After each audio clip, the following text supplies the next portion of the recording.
आज है मेरी इस ब्यूटीफुल सी जर्नी का डे 47 और इन 47 दिनों में मैंने क्या अचीव किया है ये मैं आपके साथ शेयर करने वाली हूँ। वैसे तो जो लोग मेरे साथ जुड़े हुए हैं मेरे फर्स्ट डे से वो मुझे जानते हैं और उनको पता भी है कि ये मेरी जर्नी है और कैसी जा रही है। तो hello everyone, welcome back to the another vlog. तो आज मैंने पहना है अपना 2 साल पुराना सूट और उसकी हालत है कुछ ऐसी। तो मतलब 105 किलो से 70 पे आने के बाद आपको कैसा फील होता है ये मुझसे बेहतर कोई नहीं जान सकता, क्योंकि भाई 105 किलो के बाद दोबारा से अपने पुराने कपड़ों में फिट होने की जो खुशी होती है ना वो कुछ और ही होती है। तो दिन की शुरुआत करते हैं। आज उठने में थोड़ा लेट हो गया था, यानी लगभग 7 साढ़े 7 के आसपास उठे थे। जब घर में छोटा बच्चा होता है तो उसके सोने का कोई टाइम फिक्स नहीं तो उसके अकॉर्डिंग अपने आप को एडजस्ट करना पड़ता है। सुबह 7 बजे उठने के बाद सबसे पहले मम्मी के लिए चाय बनाई है और अपने लिए कर लिया है मैंने पानी गर्म। मेरे दिन की हमेशा शुरुआत जब से मैंने अपनी जर्नी स्टार्ट करी है गुनगुने पानी के साथ ही हो रही है। बस उस पानी की क्वांटिटी बढ़ जाती है, घटती नहीं है। तो कभी जग में तो कभी लोटे में, मतलब 1 लीटर के आसपास पानी में पी लेती हूँ खाली पेट। उससे मुझे अच्छे से फ्रेश अप होने में बहुत हेल्प मिलती है और पेट बहुत लाइट लगता है।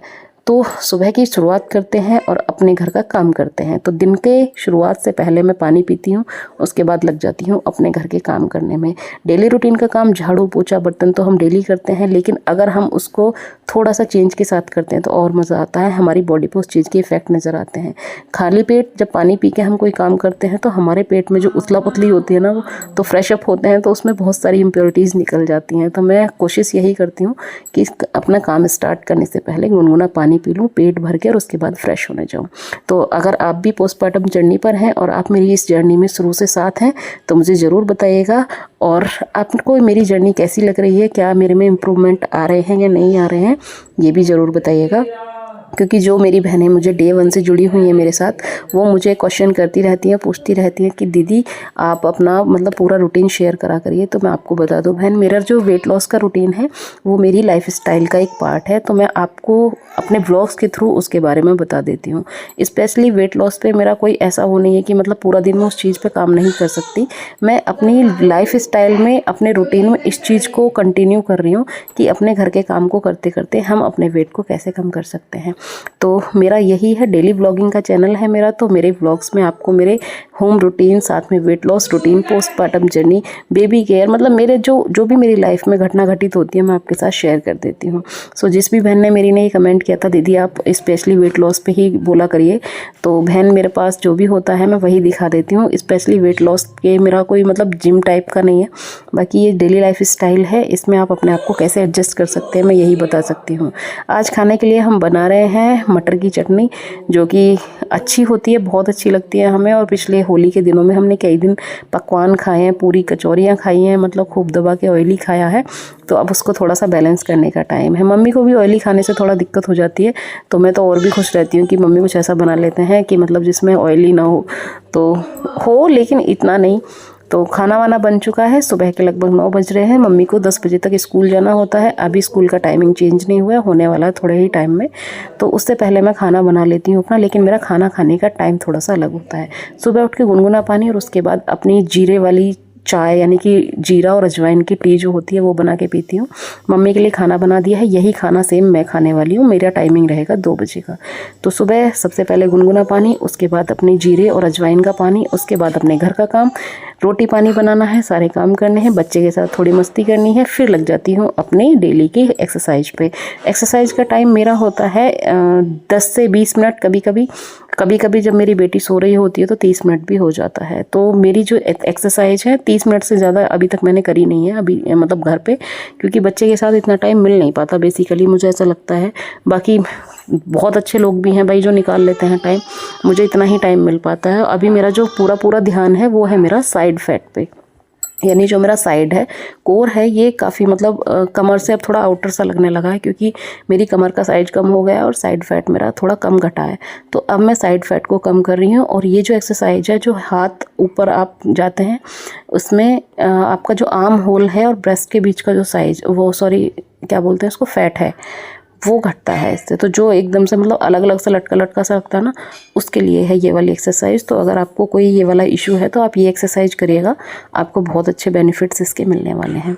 तो बेसिकली मैं बहुत खुश हूँ अपने पुराने सूट में फ़िट होने के बाद। अगर आपको भी अपने पुराने सूट में फ़िट होना है तो आप भी जल्दी से अपनी जर्नी स्टार्ट कर दीजिए, क्योंकि भाई जर्नी स्टार्ट करेंगे तभी तो आगे जर्नी को एंजॉय कर पाएंगे। अगर हम सोचेंगे कि हम स्टार्ट ही नहीं कर पा रहे हैं तो एंजॉय कैसे करेंगे।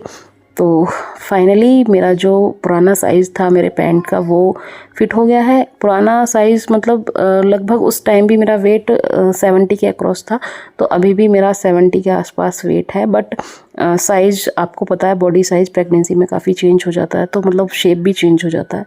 तो उसकी वजह से हमें लग रहा है कि हम मोटे हैं अभी, बट अपने आप को पहले जैसा तो नहीं कर सकते, लेकिन हाँ खुद को फिट तो रख सकते हैं ना। फिट से इन द सेंस कि हमारे जो पैरों में दर्द स्टार्ट हो गया था, बैक पेन स्टार्ट हो गया था, मतलब बॉडी वेट जब बढ़ जाता है तो आपके घुटनों में काफ़ी जोर पड़ता है और आपको दर्द भी काफ़ी फील होता है। मेरे साथ ये प्रॉब्लम होने लगी थी, तभी मैंने अपनी इस जर्नी को स्टार्ट किया था। लिटिल बिट थोड़ा सा चेंज ही करना है अपनी लाइफ स्टाइल में, थोड़ा सा खाने पीने पे कंट्रोल करना है। कंट्रोल भी सिर्फ इतना करना है कि जो बनाना है अपने घर बना के खा लो भाई। कम से कम हमें ये तो पता रहेगा कि हम जो खा रहे हैं वो सही है। अब बाहर से जो बन के आ रहा है हमें क्या पता सामने वाले ने उसमें क्या डाला है, क्या नहीं डाला है, किस चीज़ से वो बना है। हम सिर्फ टेस्ट देखते हैं और टेस्ट की वजह से ही हम बैठ बैठ के मोटे हो रहे हैं। तो यानी बैठ के नहीं इन द सेंस, खैर पोस्टमार्टम वाले जो होते हैं भाई वो तो आपको पता ही है कि उनके ऊपर तो खुद का कंट्रोल होता नहीं है, क्योंकि प्रेगनेंसी में कितनी बॉडी स्ट्रेच होगी कितनी नहीं होगी इस पे हमारा कोई भी जोर नहीं होता है। तो टाइट सूट पहनने के बाद थोड़ा सा हम वैसे ही मोटे लगने लगते हैं, क्योंकि उसमें आपके जो टायर्स हैं वो दिखने लग जाते हैं। बाकी ये सूट टाइट और लूज़ दोनों के बीच का है, तो मुझे लग रहा है कि हाँ इसमें मैं फ़िट हो गई हूँ अब। तो अब धीरे धीरे कोशिश करूँगी कि मैं इसको ना लूज़ करके खुद की बॉडी को ही मतलब थोड़ा सा कम करूँ, ताकि और थोड़ा सा लूज़ हो जाए। बाकी इन 47 दिनों में मैंने 50% टाइम अपना कवर किया और 50% में मैंने अपना लगभग 10 से 15 kg चला गया है मेरा। तो अब देखने में थोड़ी ठीक भी लगती हूँ, काम करने में अपने अंदर थोड़ी फुर्ती भी महसूस होती है, क्योंकि जब वेट कम होता है तो हम काफ़ी अपने आप को फुर्तीला महसूस करते हैं, जल्दी जल्दी काम कर पाते हैं। तो ये एक्सरसाइज जिसके भी बेली पाउच है उसके लिए बेहतरीन है। एब्स तो खैर क्या ही बनाने हैं भाई, हमको तो अपना जो लटका हुआ पेट है वही ठीक कर लें काफ़ी है। तो मेरा उसी पे फोकस है। और ये वाली एक्सरसाइज 3 in 1 है। आप इसको 3 तरीके से करेंगे। जब आपको ऐसे करेंगे तो आपकी अपर बॉडी है उसको काफ़ी हेल्प मिलती है, टोन अप हो जाती है अपर बॉडी, क्योंकि आप ब्रेस्ट फीडिंग कराते हैं तो भाई बॉडी का शेप चेंज हो जाता है, नॉर्मल सी बात है। साथ में जब इसको आप दूसरे तरीके से करते हैं तो उससे भी आपकी जो अपर बॉडी है उसका साइज़ थोड़ा कम होता है। ये वाला जो तरीका है इस तरीके से करेंगे तो अपर बॉडी का साइज़ थोड़ा कम होगा। जैसे कि मेरे साइड में आपको सूट टाइट होने की वजह से दिख रहा है, टायर बने हुए छोटे छोटे से, तो ये इससे जाएंगे। क्योंकि ये 2 साल पुराना सूट है तो भाई 2 साल पुराने सूट में तो बॉडी ऐसी ही दिखाई देगी, क्योंकि मैं तो इसमें गर्मियों का सूट पहन रही हूँ इस टाइम। तो लास्ट जुलाई में प्रेग्नेंट थी, लास्ट जुलाई में प्रेग्नेंट नहीं थी। उससे पहले मुझे PCOD था, तब भी मुझे वेट बढ़ा हुआ था, तो उस टाइम मेरा वेट 70 के आसपास था। तो ये वाला जो मेरा